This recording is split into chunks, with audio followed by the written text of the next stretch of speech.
We're continuing our discussion of fantasy. Today's topic is, or subtopic is, the idea of radical intersubjectivity. Some Lacanians who now watching this are going, whoa, what do you mean? Radical intersubjectivity? Isn't it true that as Lacan progresses through his work, the initial references to intersubjectivity that are in the early seminars start to evaporate?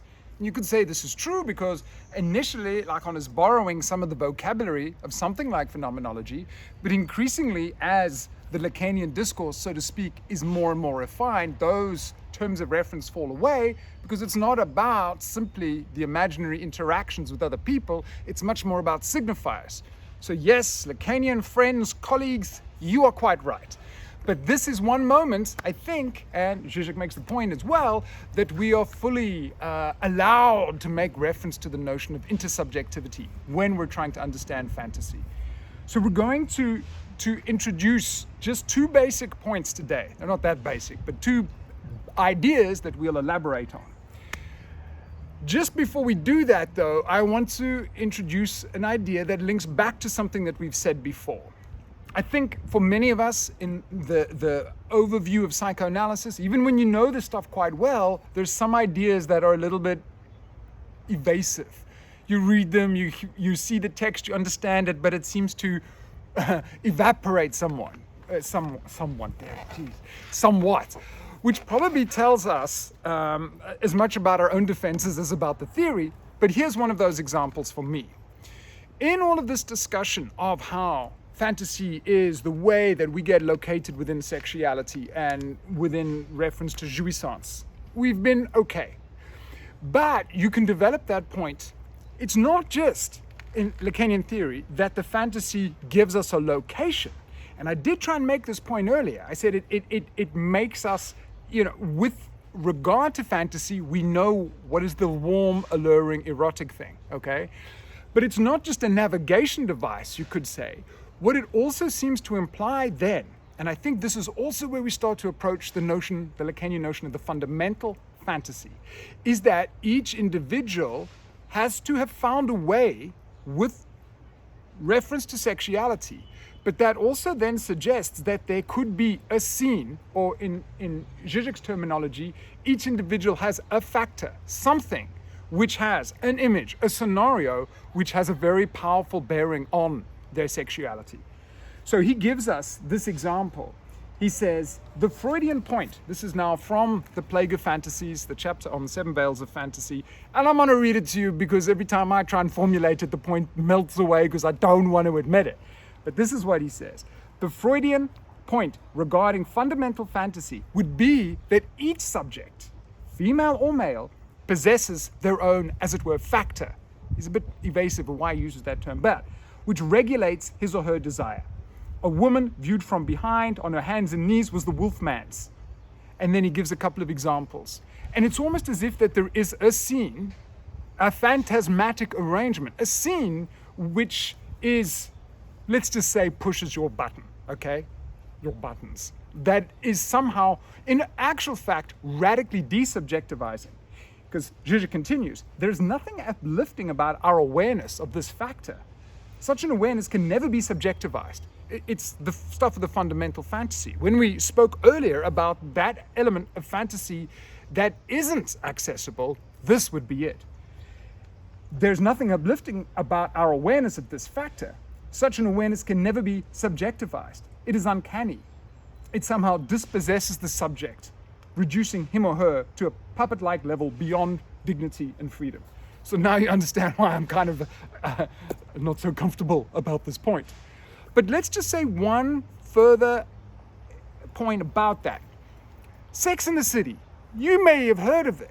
It was a TV show. It was really big in the 90s and whenever. It's gone now, but every now and again when I'm reading Freud or whatever, it returns. And there's a great scene in Sex and the City, which obviously must have been written by some Freudian person, probably not, but whatever, where Samantha, remember Samantha? She's the one who is very active and has a colorful life, using euphemisms. She finds this guy and, they have a kind of encounter. And then, as is usual in Sex and the City, she meets up with the others, whose names I now can't remember, and they always talk about sex. And she says, well, it's going okay, but like I found like some little tiny shoes in the drawer next to his bed. Like, what is that about? And then I did some other digging and I realized he's got like a thing for tiny shoes. This is weird. And they like talk about it, and then they say, oh, come on, Samantha, you've never been intimidated by anything before. So we see the next scene, they go out, they have a nice meal, and they're just about to get into one of those yellow New York cabs, and she whispers in his ear, see you back at your place, and let's get those shoes out tonight. Anyways, the scene comes to an end. It's the next day. All the girls are back together again. They're talking, and they say, well, what happened? And she said, weirdest thing. He vanished. He won't return my calls. I've never seen him since then. He wasn't at his house. And I suppose you could say maybe that's an example where she got a little bit too close to something of the fundamental fantasy. Maybe. Or if we could articulate it somewhat differently, you could say maybe that for the neurotic subject, you need a bit of distance from your fantasies. You don't want your fantasies to be enacted with too much definition and too much reality. You need a little bit of distance from your own fantasies. Now that I think applies to facets of sexual life. You wouldn't want to directly enact someone's fundamental fantasy. It could be radically humiliating, in fact. But I think, and remember, we're doing this move between the sexual and the political here, you could say the same thing in terms of political fantasies. The political fantasies, or the subjectivity and ideological views I espouse in everyday life, I often can say things like, oh, I don't really believe in capitalism, or I don't really believe in this worldview, or I don't do that. And the kind of Zizekian point,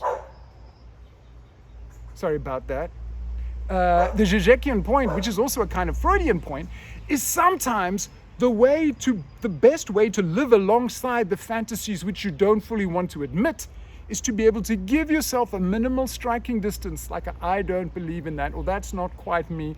That is the most accommodating, habitable way to persist with your fantasies, to let them propel facets of your life, so to speak, without doing it explicitly, because there could be something kind of humiliating or traumatic. Right, so back to our ideas here. I wanted to stress then, fantasy creates a variety of subject positions. And again, we're going to use a little bit of Zizek here, but this is the idea. And it's another facet of the theory of fantasy which leaves me scratching my head. But it's a great idea in another way. So this is the idea. And this time, let's look again at Laplanche and Pontalis so we don't get stuck on Zizek. They make an interesting comment. And just to reiterate, the paper that they write on fantasy is a really great way of pulling out the various facets and bits and pieces of Freud's work into a kind of theorization. But so this is what they say. Fantasies are still scripts, organized scenes, which are capable of dramatization, usually in a visual form, okay? This we've encountered before. They then continue, and this is the bit that I want to focus on. The subject is invariably present in these scenes. Even in the case of the famous primal scene, okay, referring to this situation, this kind of traumatic realization one walks in and one's parents, or whatever, coupling. Even in the case of the primal scene, from which it might appear that the viewer or the fantasizing person is excluded, they do have a part to play. Not only as an observer, but potentially as someone, as a participant who interrupts the coitus. So this is kind of curious. Number one, we've already seen that the fantasy scene is a kind of dramatization. There's more than one role, let's say, in this arrangement. And according to Laplanche and Pontalis, the person who's fantasizing, they may not appear in it, but somehow they're still a participant in the scene. They continue. Another important qualification. It's not an object that the subject imagines and aims at. It's not simply an object. A fantasy is not reducible to an object. It's not an object that the subject imagines and aims at, so to speak, but rather a sequence in which the subject has their own part to play and in which permutations of roles and attributions are possible. That's the point that I'm interested in. Permutations of roles and attributions are possible. Now, of course, without getting into a whole lot of technical detail, they make reference there to Freud's A Child is Being Beaten. And if you've ever read the paper or if you have some familiarity with it, what Freud does there is he encounters a fantasy in analysis. A child, my father is beating a child. And it has a series of stages or a series of permutations. My father is beating a child that father doesn't like. Then it's, I am being beaten by my child. I am being beaten by my father. Freud, he should analyze me, man. He'll be going for many years. And then there's a third stage as well. Interestingly, although they're not Lacanian as such, influenced by Lacan, whatever, Laplanche and Pontalis say, permutations of roles and attributions are possible. They then say, when we think about Freud's analysis of the fantasy a child is being beaten, we see a series of syntactical changes which the sentence undergoes. A child is being beaten, my father is beating a child, so on and so on. I'm not going to do any more because the Freudian slips are coming fast and furious. But the syntactical changes is really interesting from a Lacanian perspective, because remember, for a Lacanian approach, the unconscious is possible because of language and because of those syntactical changes, those grammatical reformulations. So that's a little bit of background information. But I want us to keep that in mind. It creates a variety of subject positions. And the fantasizing subject, let's develop that point, it's not necessarily clear which position they take in that scene. It's almost as if they can, at different times in their life, have the same fantasy and find some kind of appeal or eroticism from a a variety of different perspectives. So here's the Zizek example. Again, I'm reticent to mention it. It's also kind of vulgar, but we're in the domain of fantasy. Presumably, Slavoj Žižek likes adult cinema, I'm guessing, because his example is precisely from pornography. And he says, isn't it interesting? He doesn't say that. I say that, isn't it interesting? That's me. That's me. Anyways, he says, in the standard setup feature of a pornographic film, you could say, where's the viewer? And in a way, despite that it's a kind of vulgar reference, it kind of makes the point really well. When one is watching this setup, this scene, this pornographic scene of a couple coupling, is the viewer, and presumably let's take whatever the male, heterosexual, every man, whatever dude who's watching it, where does he identify? And then you got like, no, he doesn't identify with the person, the male who's doing whatever. No. Does he identify with a woman? No. He's whatever, too much male, masculine to identify with a woman. There's some enjoyment in seeing what's happening, but he is not either of those persons. And I think that same logic is, or maybe we could change it a little bit. No, he's not definitively fixed to the male who's doing the sexing stuff, and he's not identified or fixed to the position of the woman who's also doing sexing stuff. His enjoyment is within the scene, and maybe in some respects it's fleetingly here and fleetingly there, but the point once again is, as I've tried to put it there, the fantasizing subject is not strictly anchored to one position, but is distributed across the scene. All right, we made that point. I'm feeling sweaty and self-conscious, and the sun is hot, and this is just all too much. So I'm going to struggle on with the last point, okay? Bear with me. That's a strange idea. It means that fantasy creates a variety of subject positions, and within the course of a person's life, maybe they will temporarily be more interested in one facet than the other. But it just blows my mind that fantasy has this multi-subjectivity to it, to the scene, to this arrangement. And in Freud's beating fantasy, we also seem to see that. In some instances, I am being beaten by the father. In other instances, it's someone else doing the beating. And in other instances, it's not me who's involved at all. So what's that about? There's a kind of apparatus, a kind of triangular, or maybe it's more complex, a set of subject positions which is involved in playing out the fantasy. Last point then. Let's move on to the fourth assertion. Fantasy tells me what I am to the other. We might have to rush this one a little bit, but let's just introduce it at least, because it helps us understand something of the oddity of the previous assertion.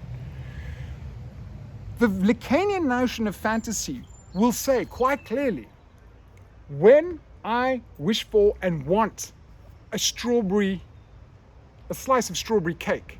It's not that that's the object of my fantasy. I get it, I'm satisfied, and that's my desire is satisfied, and fantasy shows me the chocolate cake or the strawberry cake or whatever, and I have it.